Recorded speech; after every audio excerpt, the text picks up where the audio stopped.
अस्सलाम वालेकुम रहमतुल्लाहि व बरकातुहू। नाज़रीन, आज आपके सामने ये दुआ हिज़्बुल बहर के किताब आपके सामने आपको नज़र आ रही है। इसका एक अमल लेकर हाज़िर हूँ। इंतहाई नादिर और नायाब अमल है, और अगर ये अमल पानी में किया जाए, दरिया के अंदर या समंदर में, तो इस अमल की तासीर बहुत ज़्यादा बढ़ जाती है। क्योंकि इस अमल की जो बुज़ुर्गान की जो मुजरबात है कि जिस तरह ये अमल अबुल हसन शाज़ली रहमतुल्लाह को आप अलैहिस्सलाम की ज़ुबानी अता हुआ, और फिर उम्मत के अंदर ये अमल बहुत ज़्यादा जो है मकबूल और मारूफ़ है, और माए सफ़र के अंदर इसकी चिल्ला कशी भी की जाती है। तो आज इस अमल के बारे में आपको एक इंतहाई कीमती बात बताने जा रहा हूँ।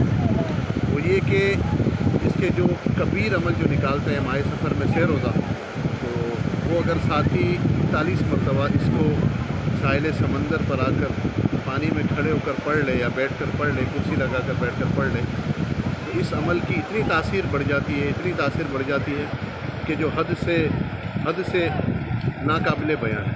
तो आपसे गुजारिश है, इसकी तादाद कितनी है? समंदर में बैठ कर जो इसको पढ़ने की तादाद है वो सिर्फ 41 है।